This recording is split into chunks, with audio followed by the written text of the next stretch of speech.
do you think small businesses should also be, people when they don't want to pay ad managers, like they don't want to pay people to manage their sponsored ads? That's also something before you want to they tell you there's a way you can do your Facebook ads, there's a way you can do your Google ads, you can actually, I think I'm already done with it because I know I don't understand it. So yeah.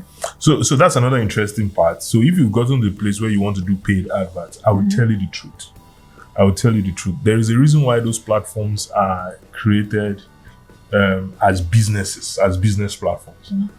So there are things that you see at the face value, you think anybody can do it. But there's what we call ad optimization, right? There's what we call ad optimization. And ad optimization simply means, what are the things that you do? There are things that you do, to optimize your ad. In other words, for you to be able to get more mileage for the amount you spend. So the campaign that you spend $100 per day running, I can spend the same $100 per day because I know the way to optimize my ads. I will get more mileage than you're getting, right? Because online advertisement is a bid process. But because the bid is not just about, highest bidder, there's a multiplier that comes in that is called quality score. And if you don't understand what makes up the quality score, you can never optimize an ad. So that's the difference between a professional ad manager and yourself. Yeah. The difference, you would run your ad or your ad will run, but you might not get as much value as, I have a client that, probably maybe they were doubting what we were doing. And then, so they were lucky. We're running a campaign that was really, thousands of dollars. Okay. And so maybe because of the volume, the client, the platform, global platform actually reached out to them. Okay. Say, you guys, I see you're running this, you're doing that, but you're doing fantastic. You're doing well. The only thing is that with the kind of optimization you have, the only thing missing is just add more money. Once you add more money to your daily campaign, this will explode.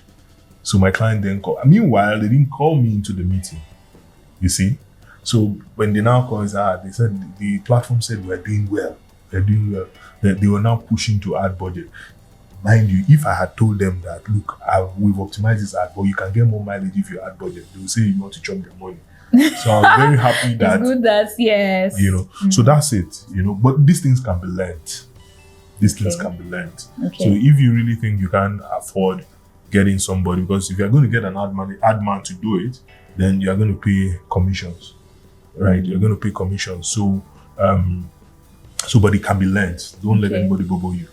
It can be learned. All you just do is take time, take the classes maybe physically or online, and you get.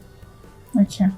So my next question is, how can, if an entrepreneur then decides I want to get an ad manager, how do you think, or how should they go about it? How can they get? They should call me. They should just call you straight at me. What is me to say? That's not even a question. Call me. Okay, the next question then. What questions should entrepreneurs be asking their ad managers? Okay, you've rephrased that question. You put that question. You put it in a different way. When they call me, they will ask me the question. But they need to know what to ask now. They need to understand. This is the problem. Just when you call me, just tell me what you want to achieve. What are your objectives? Don't tell me this is what I want to do. Just tell me these are my objectives. Okay. You understand what I'm saying? If your objectives are, you're driving sales, or you want to drive awareness, or you want to do this, that's all you need to. So that's what we call, you do a brief. Okay. You do a brief.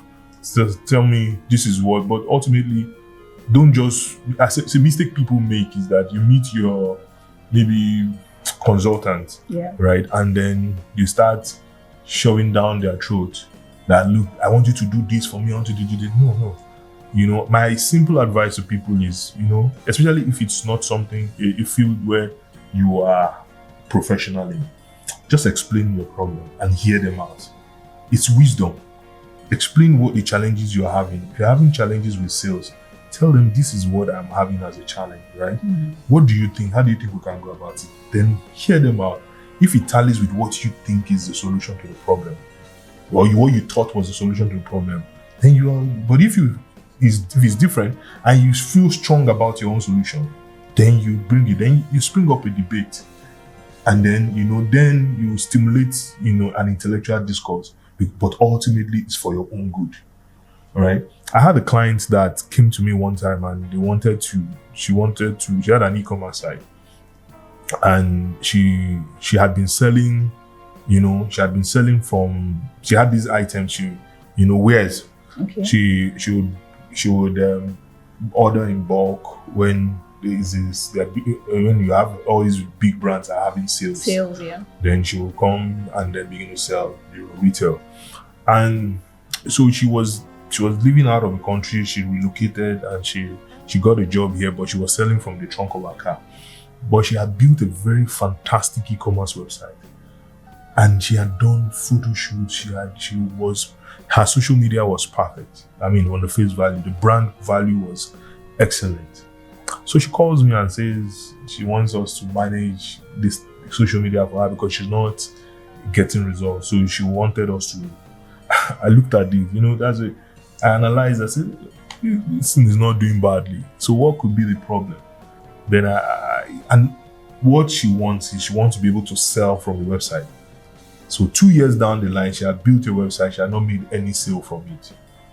So I then asked, do you have any? So I logged onto the back end, found out that she had an analytics tool. I looked at the analytics tool. I realized she was getting more than 2,000 hits every month. So I looked at the funnel, I looked at the journey. I realized a lot of them bounce off from the product page. From the payments page, right? That explains something to me, that something is wrong with the payment gateway. So I asked her, I said, have you ever tried to buy from your website? She said, no. I said, okay, go home this night. Go, you have a logistics partner. I said, yes. I said, go home this night. Place the order like a customer. Okay. Place the order like a customer and let's see what happens. And then she goes home, and after several tries, whenever she gets to the payment page, she spills an error. Gets the payment page, spills an error. So you see, the problem was not that you were not getting traffic, you were not getting people who were interested in buying, but the problem was that your payment gateway was bad, has always been bad. It has never been good. It has always been bad. So even if I drive all the home traffic to your website, they will still get frustrated. I asked her, I said, think about it. Go into a supermarket, and then you get to the till, and they tell you, there's no light, we can't process payment. Come back. You drop your everything you bought, you leave. Okay, maybe you want to give them benefit of that. You come back another day, the same thing happens. Are you going to go back to that shop? So that was it. Now, you see the issue. If she had insisted that, look, I want you to do social media for me, I will show her the numbers. I'll show her, look, you're getting traffic, right? You're getting a lot of inbound traffic. So whatever is happening on your website is your business. But then I was able to take her through that journey, and she now understood. And funny enough, we didn't have to do the business for her again. Because she was okay. She didn't have a problem. She had what she thought was her problem was not her problem. But she needed a professional too, because your professional help was what helped her, get out of it. So, what would you say? Because the last guest we had, she spoke a lot about data. And I just realized, in fact, I've been thinking about, since that day, I had to go back, start combing through, my business to know, understand data properly. What's the value? What would you say is the value of data to a small business? Now, this question is in 2 parts, so maybe I should just give you the 2 at once so you could just answer. What's the value of data to a small business? And what is the cheapest, source of, what's the cheapest place where a small business can get useful data online? Okay, so let me also correct a misconception. When we talk about data is not only zeros and ones, all those numbers and stuff. data is everywhere. Data is everywhere. So it's just, as a small business, how observant are you? And then data in itself is useless if you cannot create actionable insights from it. I repeat, data in itself is useless if there cannot be actionable insights from it. So you have a lot of data. I mean, from maybe the transactions people have had with you, you'll agree with me that you have a lot of data. So you don't, so to a large extent, you have data. Okay. But why you have not been able to mine the value of that data is because you have not been able to map out the actionable insights from that data. Yeah. So data is everywhere. Data, as you're going on the road and you see, what makes me think that I want to situate my shop in a particular location and not another location? It's data.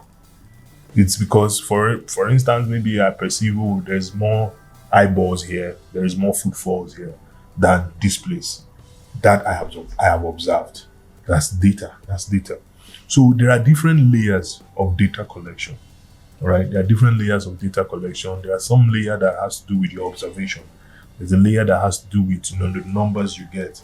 There's also the behavioral data that you mine, from even online.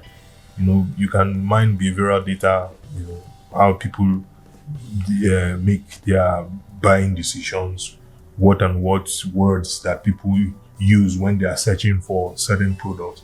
All that is data. But data in itself is useless if you don't know what you want to do with it. So you need to ask yourself, what do I want to do with data? For customer service, right? Do I want to engage my customers with data? Do I want to leverage on the data I have, or to be able to create better experience for my customers? All that you need, So data is broad, but the most important thing, like I said, is being able to create actionable insights from the data. Okay, I think I already asked you this question. Okay, so finally, just share three things small businesses should be doing to get better results from their online marketing.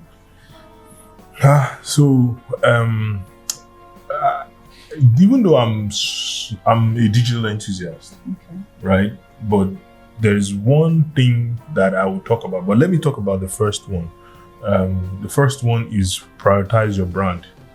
Prioritize your brand. So you need to first of all, you need to invest in your brand, right? Understand what a brand is, and create a brand. You can create a brand at whatever scale. It doesn't cost so much money.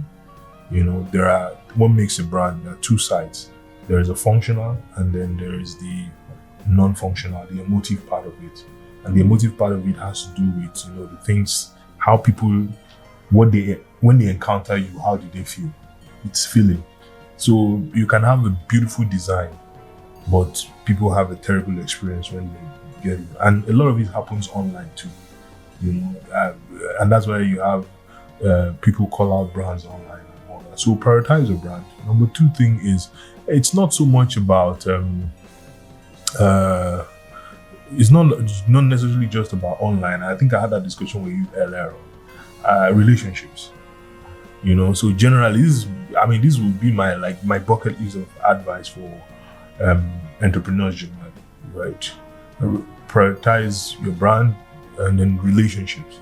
Build good relationships. You can testify. Naturally, you are an introvert, but you don't joke with relationships.